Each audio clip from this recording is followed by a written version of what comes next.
시청자 여러분 안녕하십니까? VOA 뉴스투데이 시작합니다. 유엔 안보리가 3년 만에 북한의 인권 상황에 대한 회의를 개최하고 북한 정권의 인권 유린을 규탄했습니다. 안보리 이사국들은 북한의 인권 유린이 세계 평화와 안보를 위협한다고 지적했습니다. 첫 소식 함지하 기자가 보도합니다. 유엔 안보리는 11일 기존 오후 회의 일정에 북한 인권 상황에 대한 안건을 추가로 제기하는 형태로 비공개 회의를 열었습니다. 유엔 안보리 대북제재위원회 의장국인 독일의 크리스토프 호이스겐 유엔 대사는 회의 직후 미국과 독일, 도미니카 공화국, 일본 등 8개국이 작성한 공동 성명을 발표하고 북한의 인권 문제가 국제사회 평화와 안보에 직접적으로 연결된 사안이라는 점을 강조했습니다. Today, Belgium, the Dominican Republic, Estonia, France, Germany, Japan, the United Kingdom and the United States re-emphasize the importance of a discussion of this topic in the Security Council as the DPRK's human rights violations pose an imminent threat to international peace and security. The DPRK government diverts resources away from its people to its illicit ballistic missile and nuclear programs. 호이스겐 대사는 이어 북한의 강제 노동을 포함한 인권 침해는 북한의 무기 프로그램들을 뒷받침하고 있다고 지적하면서 국제 평화와 안전을 보장하기 위해 북한은 모든 핵무기와 탄도미사일 프로그램은 물론 기존의 핵과 다른 대량 살상무기 프로그램을 안보리 결의에 따라 완전하고 검증 가능하며 되돌릴 수 없는 방식으로 반드시 폐기해야 한다고 밝혔습니다. 앞서 유엔 안보리는 상임이사국인 미국의 주도로 지난 2014년부터 매년 12월 인권 상황에 대해 논의를 해왔습니다. 그러나 2018년 유엔 안보리 이사국 15개 나라 중 정족수 1개 나라가 부족한 8개 나라만이 회의 소집에 찬성하면서 회의가 무산됐습니다.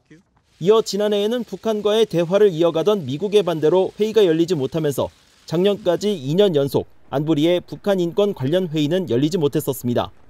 당시 미국은 인권 회의 대신 북한의 미사일 발사와 도발 가능성에 대한 안보리 회의를 대신 개최했는데 이와 관련해 미국 국무부는 한반도에서의 일련의 사건들과 도널드 트럼프 대통령의 안보리 상임이사국 대사들과의 회동을 고려해 이 같은 결정을 내렸다고 설명했습니다. 그러나 올해는 미국과 영국, 프랑스, 독일 등 7개 나라가 북한의 인권 유린이 국제 평화와 안보에 미치는 영향에 대한 의견 개진을 희망하면서 회의가 열리게 됐습니다. 다만 중국과 러시아는 이번 회의 공개를 반대하면서 각 이사국들의 발언 내용은 외부로 공개되지 않았습니다. 최근 미국 정부는 북한의 인권 유린 등의 목소리를 높이고 있습니다.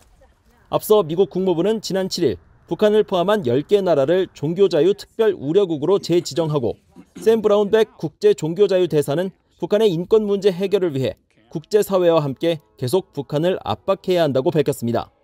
VOA 뉴스 함지하입니다.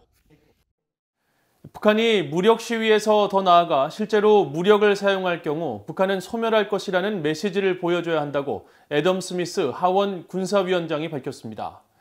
또 이를 위해 미국과 한국의 파트너십은 대단히 중요하다고 강조했습니다. 이조은 기자가 보도합니다. 미국 의회 하원의 애덤 스미스 군사위원장은 11일 워싱턴의 국제전략문제연구소 CSIS가 주최한 화상대담에 참석했습니다. 스미스 위원장은 북한 문제에 관한 해법을 묻는 VOA의 질문에 미국의 최종 목표는 북한의 비핵화지만 해법은 간단하지 않다면서 현재로선 북한 위협을 억제하는 것이 최선의 방법이라고 말하고 한국의 역할을 강조했습니다. The best we can right now is to try to contain the threat out of North Korea. So how do we do that? Number one, the alliance with South Korea is really important. That partnership is enormously important as a deterrent to North Korea doing anything. 스미스 위원장은 이어 북한이 무력 시위를 하는 것과 달리 실제로 무력을 사용한다면 상황을 완전히 바꿀 거대한 경계 지점이 될 것이라고 말했습니다. Now, they may build more missiles, they may advance their nuclear technology, but whether or not they actually engage in armed conflict, that is a huge point of demarcation that we want to try to stop. 스미스 위원장은 그러면서 북한이 자신들이 원하는 모든 종류의 무력 시위는 할 수 있겠지만 실제로 무력을 사용하기 시작한다면 북한은 소멸될 것이라고 경고하면서 한국과의 강력한 동맹을 보여주는 것이 중요한 이유는 바로 북한의 무력 사용을 막는 데 있다고 말했습니다.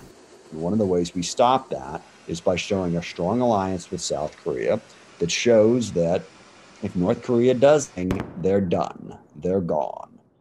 스미스 위원장은 또 북한의 위협을 억제하는 것은 중국의 이익에도 부합한다고 지적했습니다. 그러면서 미국은 중국의 이런 이해를 돕는 방식으로 중국과의 관계를 다뤄야 한다고 말했습니다. VOA 뉴스 이존입니다. 미국 하원에 이어 상원도 2021 회계연도 국방수권법안을 압도적 지지로 의결했습니다. 상원은 11일 본회의를 열고 7,400억 달러 규모의 연례 국방수권법안을 찬성 84표, 반대 13표로 통과시켰습니다. 이번 국방수권법안에 담긴 한반도 특정 조항은 주한미군 규모 감축은 제한하고 북한의 생화학무기 위협 대응을 요구하는 2개 항입니다. 하원도 앞서 지난 8일 대통령의 법안 서명 거부권을 무효로 할 수 있는 3분의 2 이상의 찬성표로 법안을 승인한 바 있습니다. 상하원을 모두 통과한 법안은 대통령의 서명을 거치면 발효되며 도널드 트럼프 대통령이 거부권을 행사하더라도 상원과 하원은 이를 무효화시킬 수 있는 3분의 2 이상의 찬성표를 무난히 확보할 것으로 전망됩니다. 크리스토퍼 밀러 미국 국방장관 대행이 아세안 확대 국방장관 회의에 화상으로 참석해 북한 문제를 비롯한 영내 안보 과제를 논의했다고 미국 국방부가 밝혔습니다. 미국 국방부는 11일 보도자료를 통해 밀러 국방장관 대행이 지난 8일부터 이틀 동안 제7차 아세안 확대 국방장관 회담에 참석해 북한 문제와 테러리즘, 해양안보, 국제규범 준수 필요성 등 영내 상호 안보 과제를 논의했다고 전했습니다. 또 밀러 장관 대행은 인도태평양 지역이 미군의 최우선 활동 무대로 남아있다면서 자유롭고 개방적인 영내 환경을 위한 미국의 약속을 강조했으며 아세안 동맹국들과 공유하는 역사, 가치, 경제적 유대관계를 바탕으로 모두를 위한 안보와 번영을 촉진하기 위해 다자간 접근법에 대한 미국의 믿음을 강조했다고 설명했습니다. 아세안 확대 국방장관 회의는 아세안 10개국과 미국, 한국, 일본, 중국 등 아시아 태평양 지역 8개국 국방장관이 참석하는 안보 회의체로 2, 3년마다 한 번씩 열리고 있으며 올해는 신종 코로나 바이러스 감염증 여파로 화상회의 형식으로 개최됐습니다.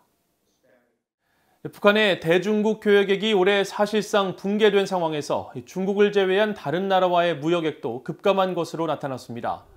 11일 국제무역기구 ITC의 북한 수출입 자료에 따르면 지난 4월에서 6월 중국을 제외한 북한의 수출 총액은 730만 달러였으며 이는 이미 제재 여파로 수출이 위축됐던 지난해 같은 기간과 비교해 약 14%, 또 제재 이전인 2016년 2분기에 비해 7.4%에 불과한 것으로 나타났습니다. 또 지난 2016년 2분기 기준 중국을 제외한 나라들로부터 2,122만 달러어치 물품을 수입한 북한은 제재 여파가 드러난 지난해에도 3,025만 달러의 수입액을 기록했지만 올해 2분기 수입액은 불과 2,133만 달러로 지난해보다 약 1,000만 달러 줄어든 것으로 확인됐습니다. 또 북한이 무역을 한 나라들도 올해 크게 줄어 상반기 북한과 최소 1,000달러 이상의 수출 기록을 남긴 국가는 39개로 지난해 62개국, 2016년 83개 나라에서 최대 절반 가까이 감소했습니다. 이와 관련해 북한 경제 전문가들은 신종 코로나 바이러스 이후 유엔 대북 제재가 막지 않은 물품의 수출입마저 감소한 것으로 볼 때 제재를 넘어선 경제적 파장이 북한 내에 일고 있다는 것을 보여주는 지표라고 지적했습니다. 싱가포르 법원이 유엔 안보리 대북 제재를 위반하고 북한에 고급 주류를 판매한 혐의로 싱가포르인 부부에게 각각 징역형과 벌금형을 선고했다고 싱가포르 현지 언론이 보도했습니다. 싱가포르 지방법원은 11일 고급 주류 등 사치품의 대북 거래 금지를 규정한 유엔 안보리 대북 제재 결의 17185를 위반하고 북한에 고급 주류를 판매한 혐의로 싱가포르인 림챙희와 부인 홍랭위에게 각각 징역 2개월과 벌금 4,000달러를 선고했다고 스트레이트 타임스 등 싱가포르 언론들이 보도했습니다. 보도에 따르면 이들 부부는 지난 2013년부터 2018년까지 중국 다롄을 통해 모두 75만 달러어치의 고급 양주와 와인 등을 북한으로 몰래 수출했으며 이들 부부가 소속돼 있는 무역회사 신 SMS도 이에 관여한 혐의로 벌금 3만 달러를 지불하라는 판결을 받은 것으로 알려졌습니다. 재판부가 공개한 수사 자료에 따르면 싱가포르 당국은 지난해 5월 돈 세탁 혐의 등으로 말레이시아에서 체포된 북한인 사업가 문철명이 이 부부에게 북한의 사치품 판매를 주선하고 지시하는 등 공범 관계인 것으로 파악하고 있는 것으로 나타났습니다. 문철명은 유엔 대북 제재를 위반하면서 술과 사치품을 북한에 보내고 유령 매사를 통해 돈 세탁을 한 혐의로 미국 연방수사국 FBI에 의해 범죄인 인도 요청을 받은 상태입니다. 이상으로 VOA 뉴스투데이를 모두 마칩니다. 시청해주신 여러분 고맙습니다.